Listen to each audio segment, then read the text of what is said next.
I stared at my phone screen, showing a notification that all my funds had been drained, and listened to my brother laughing in the next room. They thought they broke me by taking my keys and money. They thought I would just disappear. But they forgot one small detail sitting in my pocket. When I turned onto the gravel driveway, leading to our family cabin, I immediately felt something was wrong. The air hung heavy, with the acrid smell of burnt plastic and damp wood, penetrating even through the closed windows of my old sedan. I killed the engine, and the silence around me felt ominous. Usually, birds sang here, but today it was as quiet as a graveyard. I got out of the car, and my boots crunched on something scattered on the asphalt. It was glass. Ethan was standing by the porch. He looked too relaxed for someone who had called me 10 minutes ago saying, "Come quickly." He was twirling a lighter in his hands, clicking the lid. Click, click, click. That sound drilled into my brain. I looked at the house facade. The living room window was a black void, soot snake-like around the frame, and the siding had melted, hanging in ugly gray icicles. I felt my stomach tie into a tight knot. I knew that look on Ethan's face, the look of someone who caused a disaster, but already knew who would pay for it. He didn't even stop smiling as I walked closer. The house door flew open with such force it hit the wall, and Dad appeared on the threshold. Richard was red with rage, veins on his neck bulging, hands clenched into fists. I instinctively tensed, bracing for a hit. Even though he never hit me, his words could destroy more effectively. But he wasn't looking at Ethan, standing there with the lighter. He was looking straight at me. "Do you realize what you've done?" he snarled, coming down the steps. I froze. I just arrived. I was on a shift at the store for the last 8 hours. "Dad, I started, but he cut me off with a sharp wave of his hand. "Don't you dare make excuses. Ethan told me you were in charge of checking the wiring last week. You said everything was fine." I shifted my gaze to my brother. Ethan shrugged, pretending to be awkward, but amused sparks danced in his eyes. "I told you to call an electrician, Mason," he said with feigned sadness. "You decided to save money and did it yourself. Here is the result." It was a lie. An absolute blatant lie. I hadn't touched the wiring at all. Mom's car, a silver SUV, pulled into the yard, kicking up a cloud of dust. Susan jumped out before it even fully stopped. I hoped at least she would be the voice of reason. She ran to us, her heels clicking on the asphalt. She looked at the burnt facade, then at Dad, and finally at Ethan. "Oh God, my boy, are you hurt?" She grabbed Ethan's face, inspecting him as if he had been on the front lines. Ethan coughed a couple of times, clearly faked, and whispered, "I tried to put it out, Mom, but Mason left paint cans in there. They went up instantly." I felt the ground fall out from under me. "What cans? There hadn't been renovations for 6 months." "Mom, that's insane," I said loudly. "Ethan threw a party here. Look at the trash bins." Susan turned sharply to me. Her gaze was icy. "How dare you slander your brother in a moment like this? He's a hero. He saved the house from total destruction while you were slacking off at your pathetic job. You've always been jealous of him, but this is pathological." Half an hour later, the insurance agent arrived. It was Dad's acquaintance, Mr. Henderson. They stepped aside and spoke quietly about something, occasionally glancing at me. I stood by my car, feeling like a leper. Ethan sat on the porch steps drinking soda, scrolling through his feed. He didn't care at all. Dad returned to me with a stone face. "Listen carefully," he said quietly, so no one else would hear. "Insurance won't cover this if it turns out to be a party. Ethan is getting a promotion next week. He doesn't need a record of negligent fire handling." I looked at him and couldn't believe my ears. "And what do you propose?" I asked, though I already knew the answer. "You take the blame," Dad declared. "Say you were doing welding work and violated safety protocols. We'll file it as a renovation accident. Your reputation is worthless anyway, and your brother needs a future." He spoke of my life as if it were disposable material. "Refused." I said no, firmly and clearly. For the first time in my life, I went against Richard's will. Dad's face darkened. He wasn't used to hearing refusals.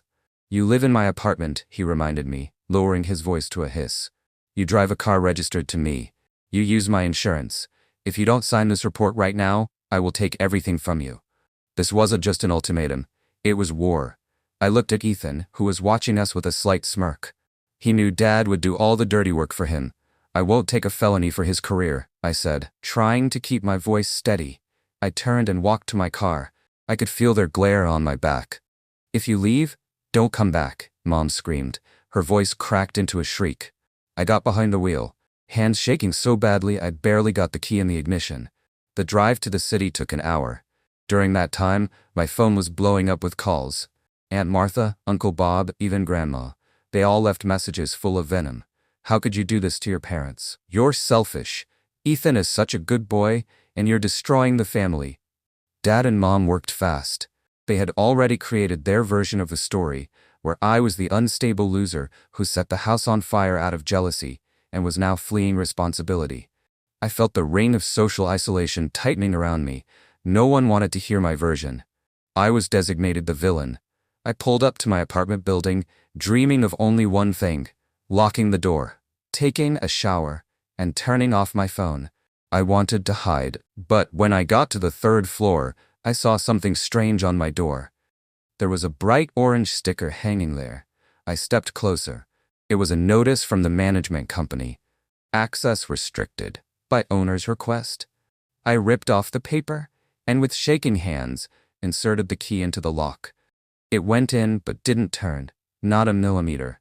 I tried pushing harder, then pulling back. Useless. The lock cylinder was new. The metal gleamed in the hallway light. They changed the locks. While I was driving from the Bird house, Dad called the landlord, his friend, and demanded the locks be changed. I started banging on the door. "Open up! My stuff is in there!" I screamed, but the hallway was empty. Inside that apartment was my laptop with all my work, my bank cards, my passport, and most importantly, my cat, Barney. I pressed my forehead against the cold door, feeling panic turn into terror. They didn't just kick me out, they took my whole life hostage. My phone pinged. It was a text from Ethan. Not from Dad, not from Mom, but from my brother. "Your clothes are in the parents' garage. The cat is there too. If you want them, come and sign the papers. You have until morning. Then we take the cat to the shelter and throw the stuff out." I stared at those words and the letters blurred before my eyes. Shelter. They knew Barney was the only living creature I loved. This was a low blow. Pure blackmail. I had no choice.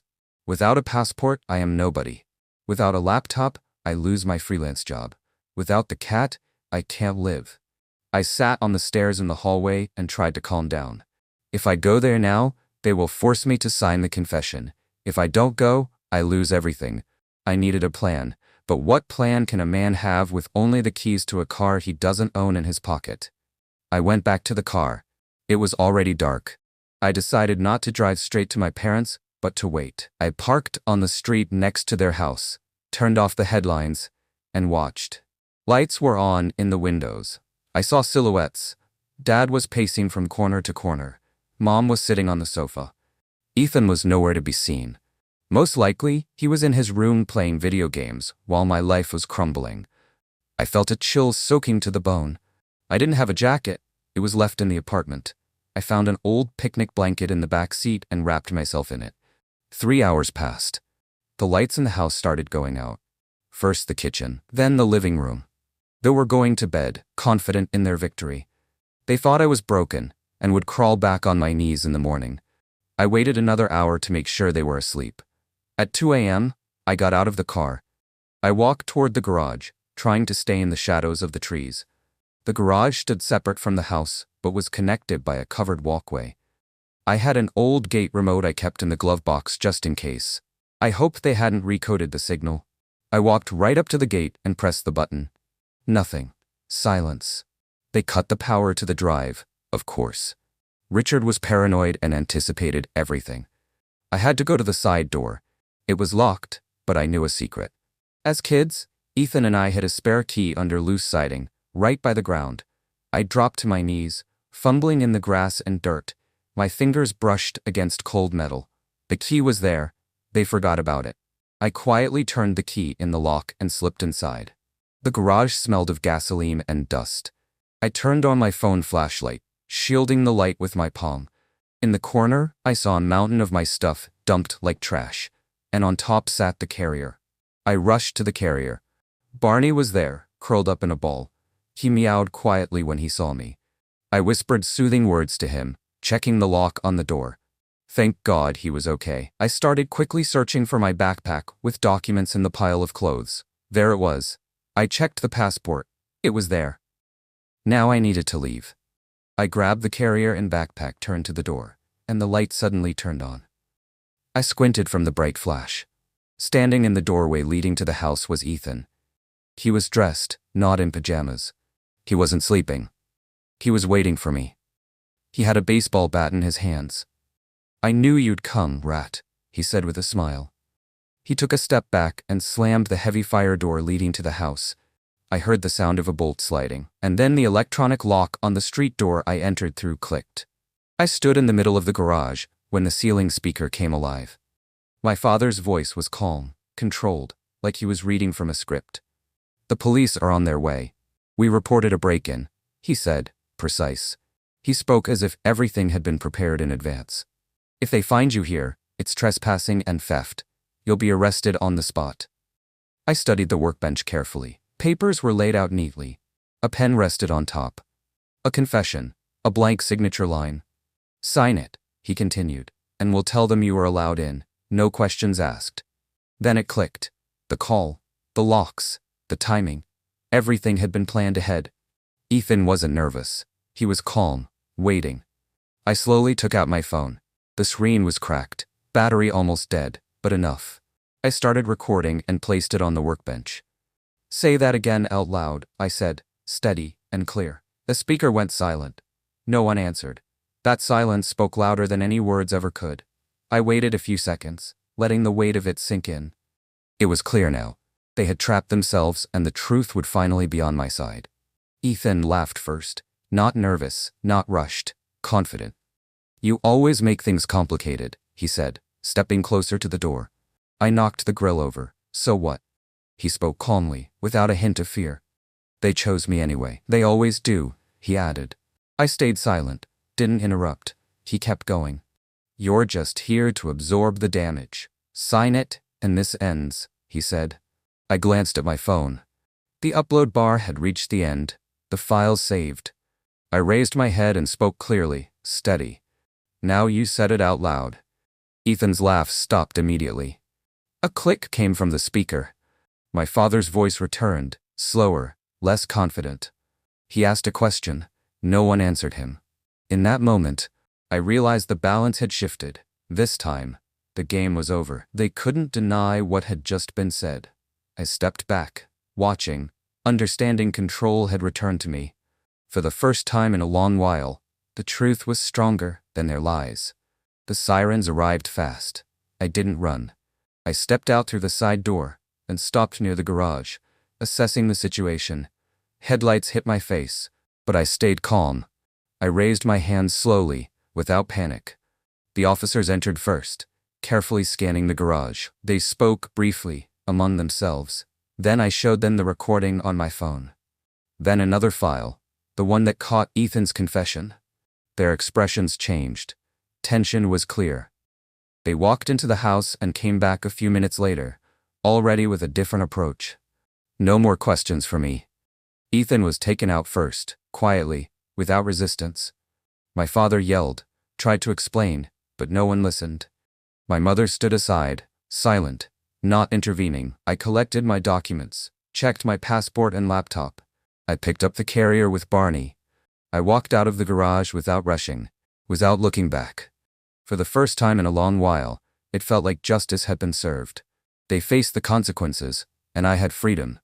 The truth was no longer only mine. I took a step toward my car, Barney in my arms, and breathed in the air of freedom deeply. If you enjoyed this story, subscribe to the channel, like it, and click on the bell so you don't miss any more stories. See you soon.